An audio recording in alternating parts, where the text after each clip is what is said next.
이사야서 49장에 있는 말씀, 구약 성경 1027페이지에 있습니다. 구약 성경 1027페이지에 있는 이사야 49장 11절부터 17절 말씀을 교독하도록 하겠습니다. 이사야 49장 11절부터 17절입니다. 11절 먼저 읽어드리죠.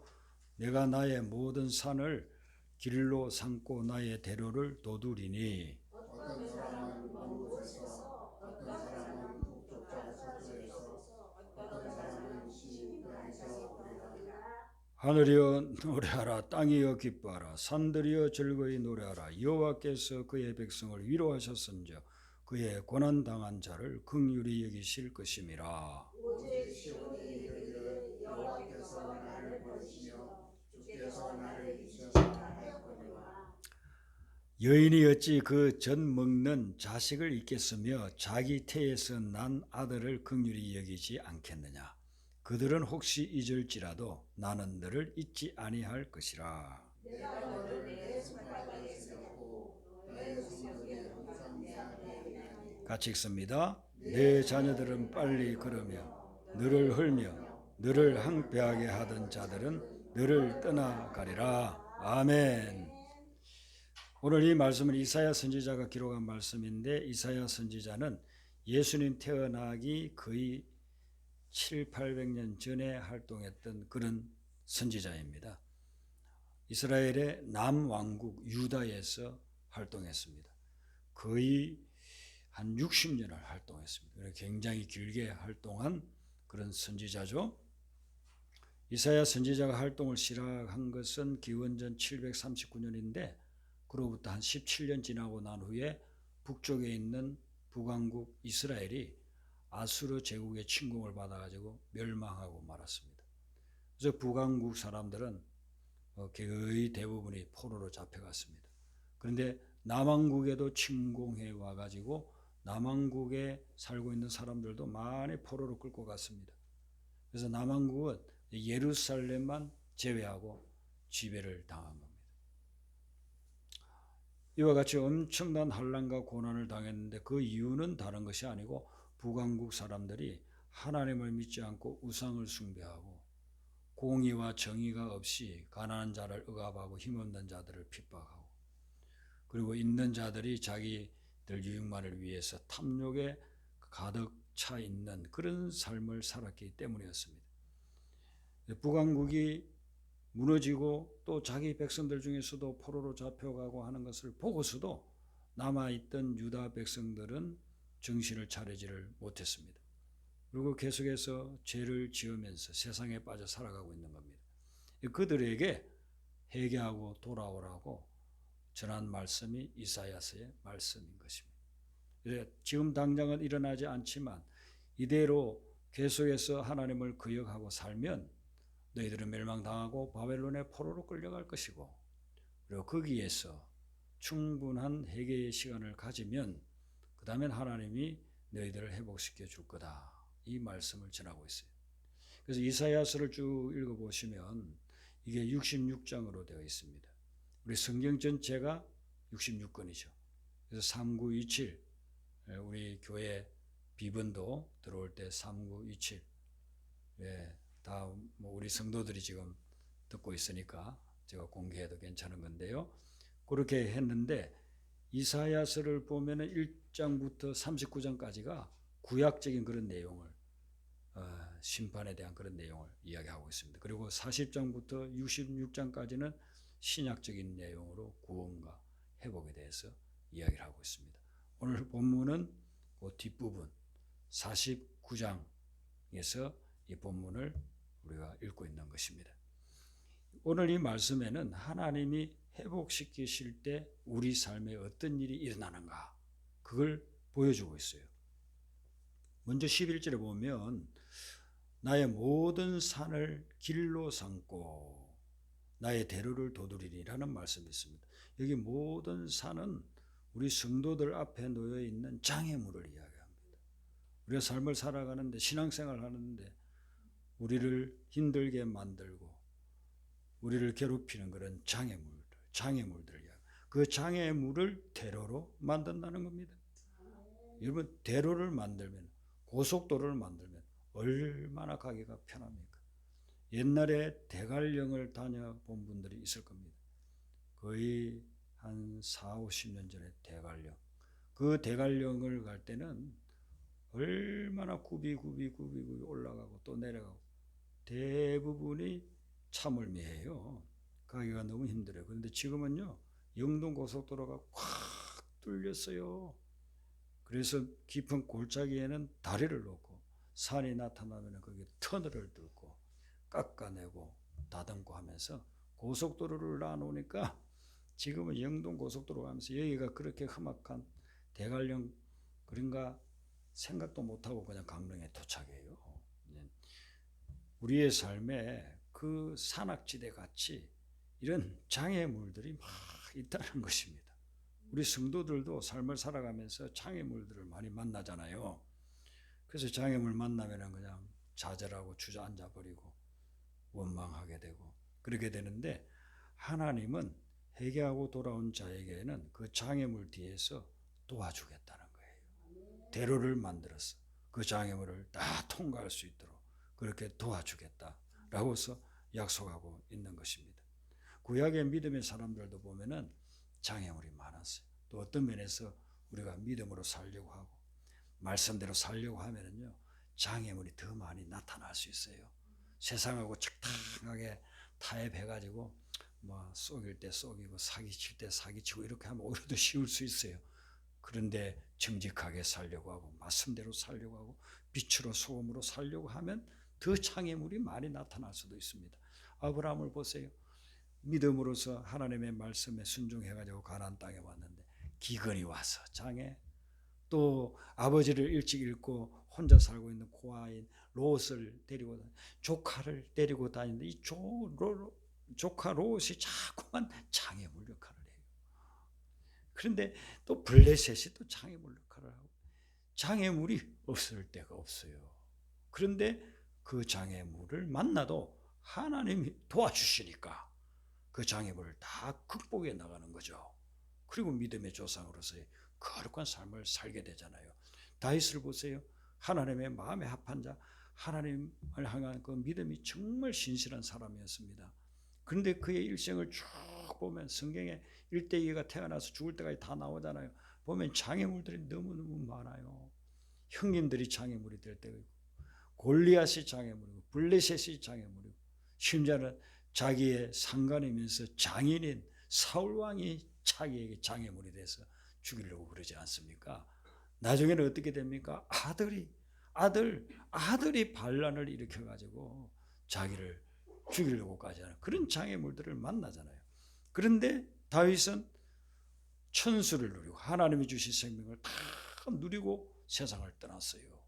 하나님이 그때마다 도와주셔가지고 대로를 만들어 주시니까 모든 산들이 있어요. 우리에게 다 산들과 같은 장애물들이 있는데 하나님이 거기에 대로를 만들어 주니까 그 길을 피해가게 되고 극복하게 된다는 겁니다. 지금 여러분들이 어떤 장애물을 만나가지고 좀 주저앉고 싶은 그런 분들도 있을 거예요. 하나님이 반드시 여러분들을 도와주실 줄로 믿습니다. 여러분들 절대로 장애물 때문에 걱정하거나 좌절하고 두려워하지 마세요. 하나님이 그 장애물을 대로를 만들어서 통과하게끔 해 주실 것입니다. 그 다음에 하나님이 우리 인생을 회복시킬 때 어떤 일을 하시는가? 12절에 보면요, 먼 곳에서 북쪽, 서쪽, 신임 땅 이런 데서 돌아오게 될 거라는 거예요. 이곳은 어떤 곳이냐? 전 세계를 이야기하는 것입니다. 동서남북 세계 만방에서 사람들이 하나님께로 돌아오게 된다. 이 말씀은 1차적으로는 바벨론 포로로 끌려갔던 사람들이 자기 조국으로 고향으로 돌아오게 된다는 거예요. 우리 연세 많으신 분들은 일제시대 때 징병으로 끌려가기도 하고 만주로 도망가기도 하고 얼마나 그런 고향을 떠난 사람들이 많습니까? 그런데 1945년 8.15 해방이 될 때 그 소식을 듣고서는 다 조국으로 돌아오게 되잖아요. 그때 불렀던 흘러간 옛 노래들 보면은 그 가사가 정말 얼마나 희망에 또 넘칩니까? 돌아오게 되는 거예요. 36년 동안 나라를 잃고 있다가 하나님이 해방시켜 주니까 돌아오게 되잖아요.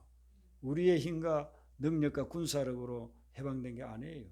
하나님의 은혜로 하나님께서 역사하셔가지고 돌아오게 하신 거죠.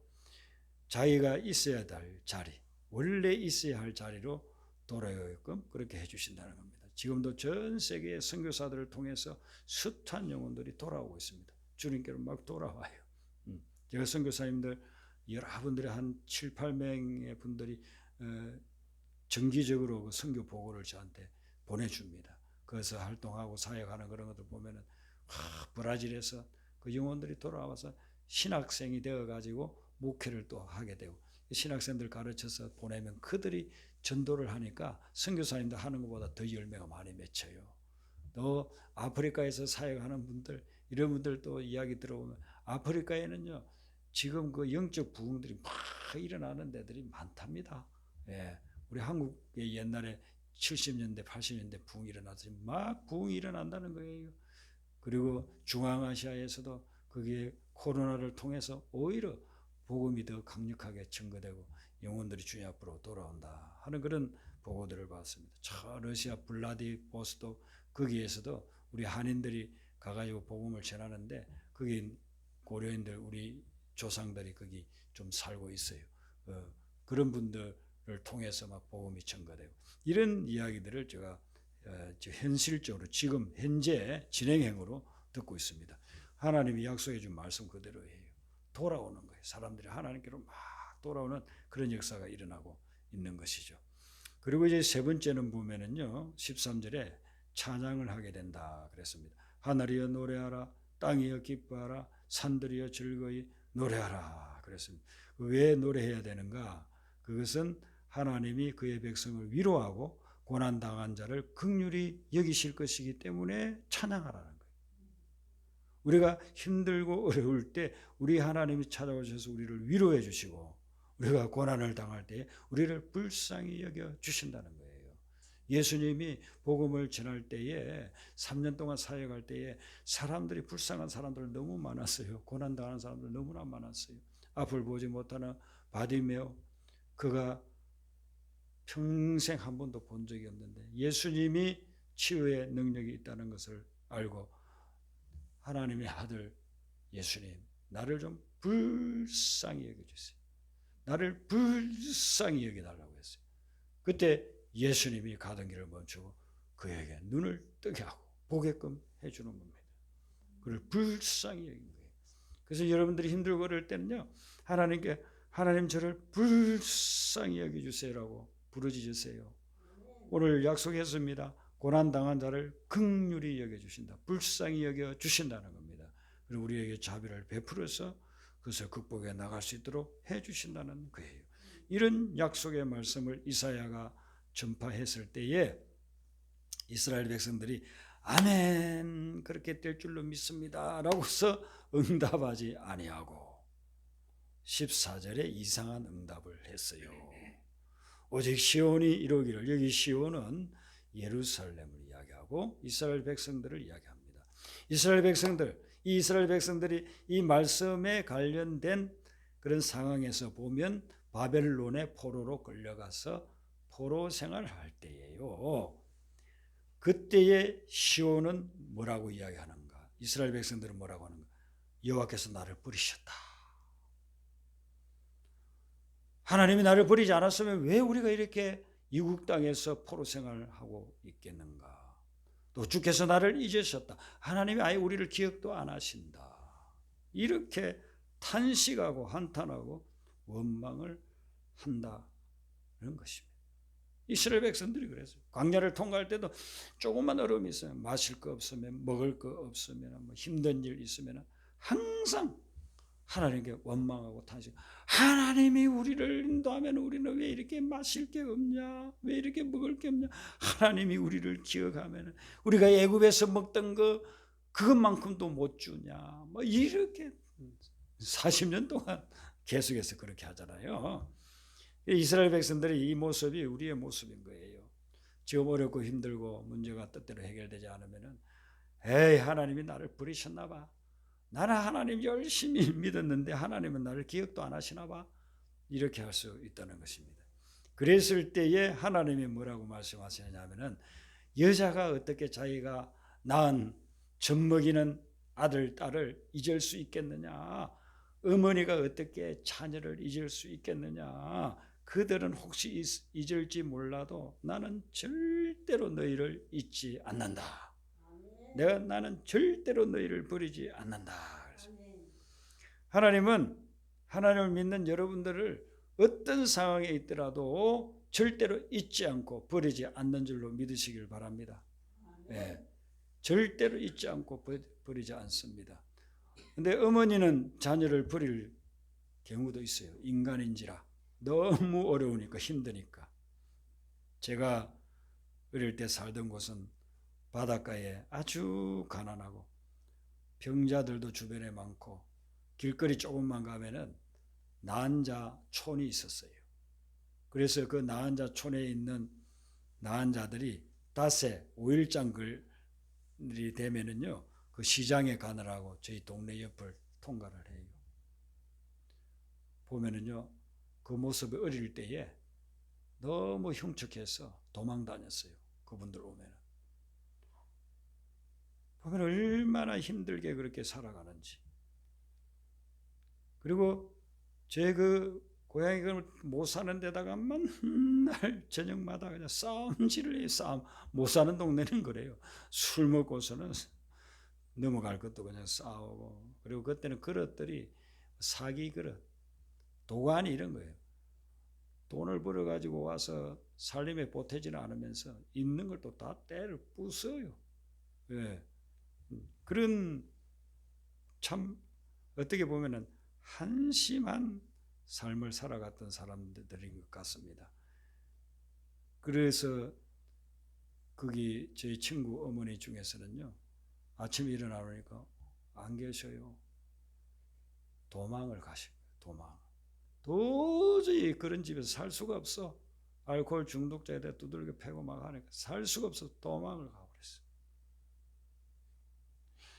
그러니까 그 아들이 생각할 때는 엄마가 나를 버렸다 이렇게 생각하는. 그래 엄마가 오죽했으면 도망을 갔겠습니까? 저희 어머님은 그 동네에서도 가장 핍박을 많이 받고 고통을 많이 받는 아버지가 알코올 중독자라. 그래서 저희 어머니에게 제가 너무너무 감사한 게 도망 안 가주신 게 얼마나 감사한지. 그래서 매일 전화를 드립니다. 지금 이제 90이 되셨는데 많이 힘드시니까 빨리 천국 갔으면 좋겠다고 그렇게 말씀을 해요. 근데 제가 우리 어머니가 더 살았으면 해가지고 자꾸 기도를 해서 그런지 아직 안 가고 계셔요. 저희 어머니 형제 자매가 7남매인데 그 형제 자매들 중에 나이를 제일 오랫동안 지금 살고 있는 거래요. 위에 분들은 다 가시고. 그런데 실제로 저희 어머니는 젊었을 때는 제일 고생했어요. 엄청나게 이거 말로 할 수 정말 글로 쓰면 대하 드라마 됩니다. 그런 고생을 했는데 하나님의 은혜로 지금까지 살아계신 거예요. 제가 어릴 때 그 친구들 어머니 도망갔어요. 너무 힘드니까. 오늘 말씀이 그거예요. 여인이 어찌 그 젖먹는 자식을 잃겠느냐? 그런데 그 여인은 잊을지라도 상황이 힘들고 어려우면은요, 내가 낳은 자식이지만 할 수 없이 두고 떠나야 되고 버려야 되고 고아원에 맡겨야 되고 그럴 사람들도 있잖아요. 그런다 한다 할지라도 하나님은 여러분 한 분 한 분을 절대로 잊지 않는다는 거. 절대로 포기하지 않습니다. 여러분들이 뭐 다른 사람만큼 잘난 게 없고 못나고 가진 게 없다고 해서 절대로 여러분들을 포기하지 않아요. 하나님은 여러분들을 끝까지 기억하시고 붙잡아 주시고 여러분의 삶을 책임져 주시는 분인 줄로 믿습니다. 그걸 알려주기 위해서 16절에 아주 희한한 표현을 써요. 하나님이 내가 너를 내 손바닥에 새겼다 그래요. 이 원어의 히브리어의 뜻은 뭐냐면은 내 손에 문신을 했다. 요즘 젊은 사람들 서로 연인들 그 뭐 서로에게 문신하잖아요. 그래서 기억하지 하고 잊지 않겠다고. 그런데 지금 2800년 전에 2700년 전에 하나님이 문신이야. 문신은 그 전에도 있었어요. 애굽의 그 미라 같은 걸 보면은 벌써 3000년, 4000년 전에도 문신이 있었어요. 그러니까 이스라엘 백성들이 다 알거든요. 딱 그 이야기를 하는 거예요. 너희들 문신 알지? 내가 손바닥에 문신으로 너희들을 새겨놨다. 너희 이름을, 너희들의 삶을 내가 손바닥에 문신으로. 문신이 지워지니 죽을 때까지 안 지워진다. 미라로 만드는데 시신에 문신이 수천 년이 지나도 그대로 있는 거예요. 문신이 지워지지 않듯이 너희들은 절대로 지워지지 않고 내가 잊지 않고 기억한다 그랬습니다. 하나님이 여러분들이 좋은 일을 하고 잘 지내고 믿음으로 잘 살면은 기억하고, 죄짓고 또 방탕하고 쓰러지고 넘어지면은 기억 안 하고 그런 분이 아니에요. 하나님이 여러분들이 어떻게 살든지 간에 여러분들을 항상 기억하고 계십니다. 여러분들을 기억하고 계신데 그 기억이 사람의 기억하고는 다르다. 사람은 잊어버릴 수 있어요. 어떤 경우는 일부러 잊어버리려고 해요. 아유, 그 인간 내가 다시는 기억 안 해야지. 그럴수록 더 기억이 나기도 하지만 기억을 안 해버려요. 일부러 연락도 안 하고, 연락 와도 받지도 않고 그렇게 해야 할 수 있지만 하나님은 기억하신다.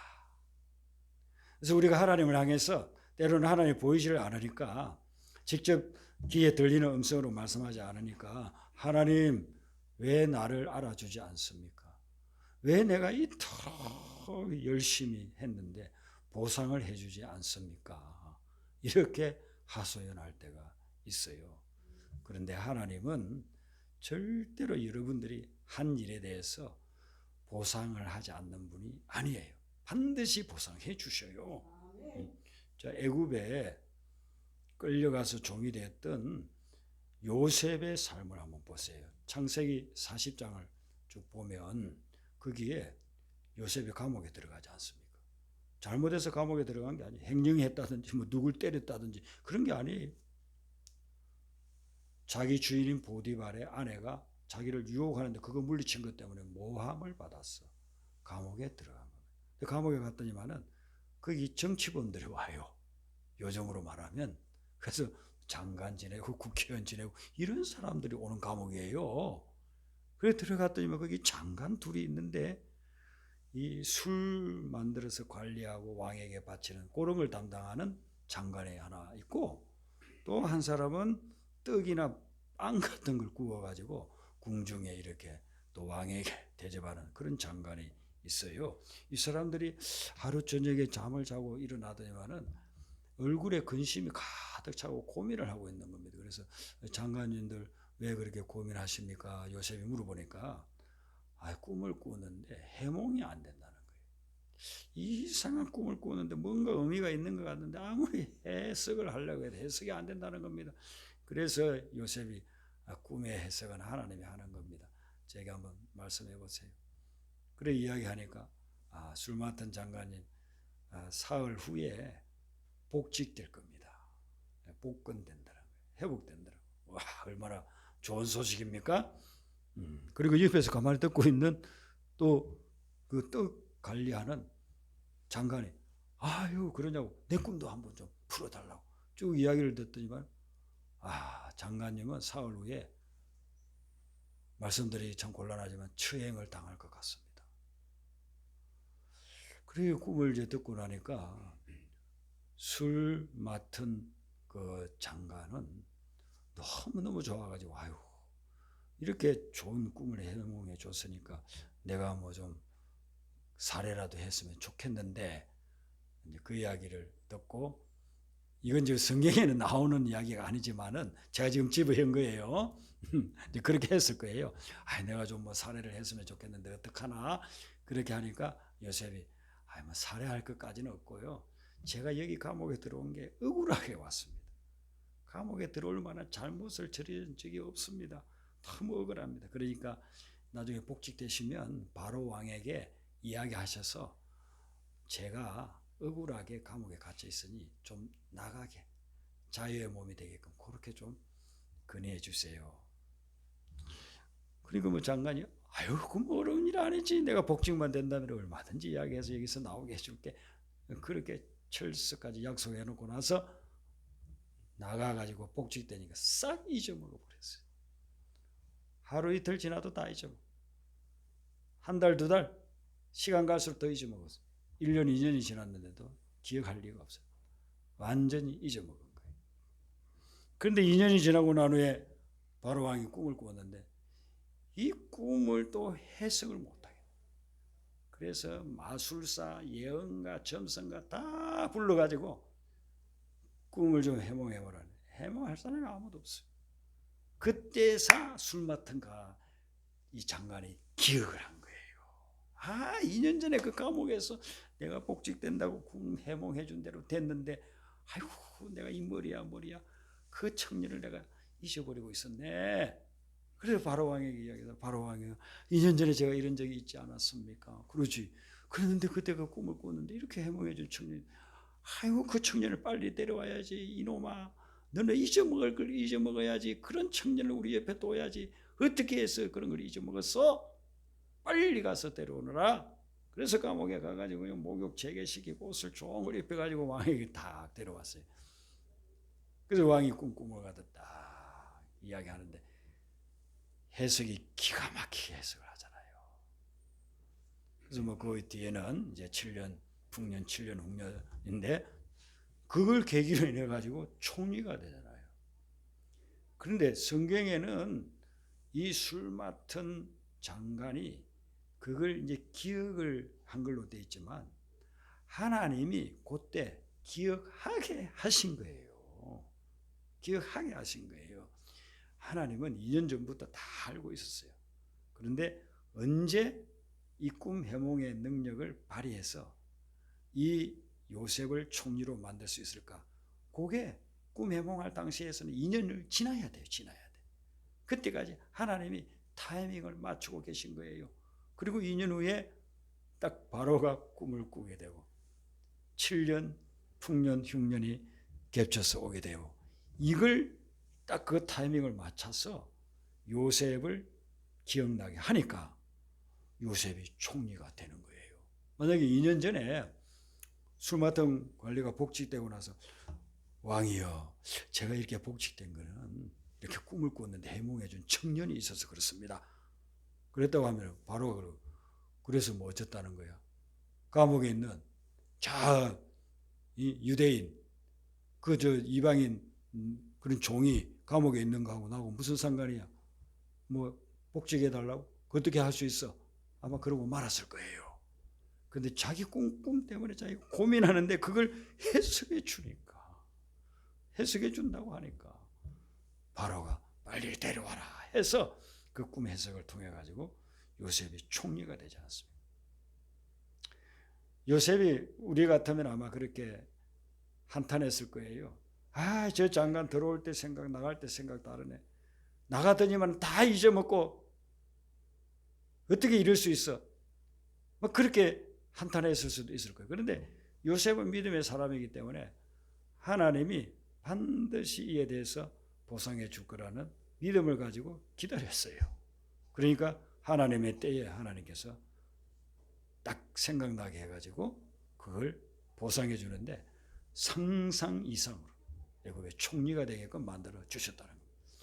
여러분들이 한 선행이라든지 여러분들에게 남에게 베푼 거나 여러분들이 열심히 노력하고 심어놓은 거, 그거 지금 당장에 어떤 열매가 보이지 않아도 염려하지 마세요. 하나님 모든 것을 보고 계신 하나님이 가장 적합한 때에 그에 대한 열매를 맺게 하시고 보상을 베풀어 주실 줄로 믿습니다. 네. 우리는 너무나도 조급해서 즉각적인 보상을 원해요. 자판기에 익숙하잖아요. 동전 넣고 카드 넣으면 원하는 거 탁 나오잖아요. 또 요즘은 무슨 인터넷 쇼핑에 주문하면은 하루 안에 24시간 안에 배달되잖아요. 저녁에 주문하면 새벽에 보면은 딱 문 앞에 와 있잖아요. 이거에 너무 익숙해져 있어요. 그런데 인생은 그러지 않아요. 인생은 자판기가 아니고 24시간 내에 배송되는 그런 게 아니에요.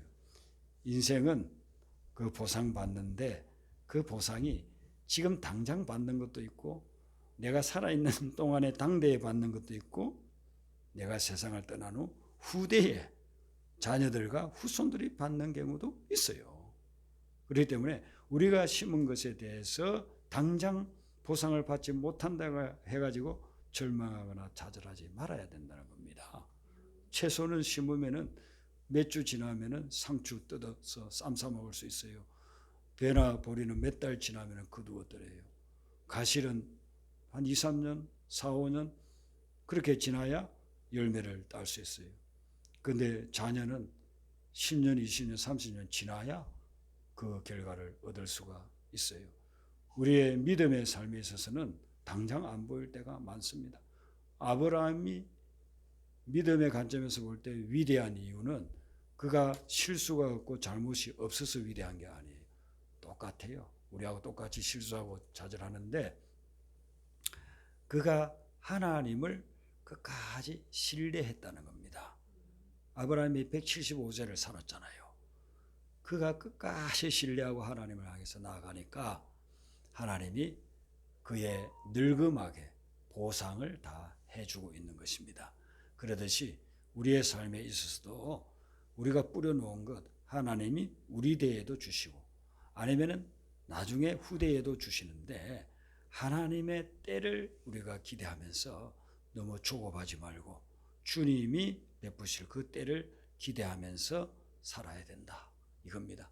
원망하거나 탄식하거나 불평하지 말고 하나님의 때를 기대하면서 기다리면 하나님이 반드시 보상해 주는 줄로 믿습니다. 네. 왕의 재정이라고 하는 책을 쓴 분이 있는데 그분이 그 여자분으로 집사님으로 있다가 지금은 선교단체의 간사로 계신 분이에요. 그 책이 참 우리 성도님들이 읽으면 참 좋겠다 하는 그런 책인데 다음에 기회가 되면은 좀 우리 교회가 그분을 초청할 수 있으면 한번 초청해서 특강도 듣고 했으면 좋겠는데 그분의 글을 보면 그분의 어머님이 아주 믿음이 신실한 권사님이었는데 집이 인천에 있었어요. 근데 이분은 빛과 소금으로 살아가는 분이었답니다. 어머니가. 길거리에 거지가 있으면 그 옛날에 거지들 얼마나 많았습니까? 거지들 데려다가 씻겼어. 집 안에 있는 옷을 깨끗한 옷을 입혀서 밥 먹여가지고 하룻밤 재워서 보낸다. 겨울에. 어디 있을 때도 없잖아요. 여름에는 따뜻하니까 있을 때도 있지만 여름에도 배고파하는 사람이 있으면 데려다가 밥 해먹였어. 그렇게 보내고. 그러니까 자기가 초등학교 다닐 때는요. 그게 너무 싫었다는 거예요. 큰 냄새나고 악취나는 거지를 데려와가지고 자기 잘 데도 없대요. 그 거지들을 재우니까. 너무 싫어했다는 거예요. 그래서 왜 예수를 믿어도 저렇게 믿을까? 왜 유별나게 믿나? 아니 다른 집사님, 권사님, 장로님들 보니까 아니 그냥 아주 점잖게 젠틀하게 잘 믿더니만 우리 엄마는 왜 저렇게 유별나게 믿는 거야? 그래서 성경에 있는 그대로 그냥 살겠다고 저렇게 얼마나 많이 원망하고 불편했는지 모른대요. 그런데 이제 어머니 돌아가시고 자기가 예수님을 인격적으로 만나고 나서 이렇게 믿음 생활 하면서 하나님께 큰 복을 받는데 자기가 생각해 보니까 어머니가 평생 심었던 걸 자기가 엄청난 복을 받고 있더래요. 네. 자기는 뭐 별로 잘한 게 없대요. 그런데 하나님이 그 어머니가 심은 그걸 보고 엄청난 복을 주시더라는 거예요. 제가 미국에서 목회할 때에 그 아주 장로님 가정이 좀 많은 세상적으로 봐도 많은 복을 받으셨는데 이제 또 그분 처남이 아니고 어떻게 되는지 하여튼 저 막내 딸의 막내 여동생의 남편이 제 친구입니다. 제 친구 목사님. 그래서 이제 그 집안을 잘 알게 돼. 알게 됐는데 그 어머니였던 근사님이 그렇게 남에게 베풀기를 좋아했다는 거예요. 그렇게 남에게 베풀고 가난한데도 가난한 시골에서 살면서도 남에게 베풀기를 좋아하고 특별히 목회자를 섬기는 데는 경쟁할 사람이 없을 정도로 그렇게 잘 섬겼대요. 뭐 제가 저를 여러분들이 잘 섬기라고 하는 거 아닙니다. 오해하고 듣지 마시고. 하여튼 그분이 그랬대요. 그랬는데 7남매 하나님이 그 7남매들에게 엄청난 축복을 해줬어요. 그래서 당대에는 가난하고 힘들고 그랬지만 그 후대에 하나님이 보상해 주시더라. 그걸 직접 저도 보고 또 그분들도 그렇게 고백하는 걸 봐요. 그래서 가서 신방하고서 이야기하다 보면 그 어머님 이야기를 자꾸 저한테 들려주는 거예요. 제 친구도 자기 장모님이 참 믿음의 씨앗을 잘 뿌려서 우리 대와 우리 손자 손녀들도 이렇게 복을 받고 있다. 그런 고백을 들었습니다. 하나님은 반드시 보상해 주는 줄로 믿습니다. 여러분들이 믿음으로 선행으로 열심히 뿌려놓으면 심어놓으면 하나님의 때에 하나님이 보상해 주시고 열매 맺게 해 주실 줄로 믿습니다. 아까 불렀던 찬송 3장입니다. 복음성가 3장 고요히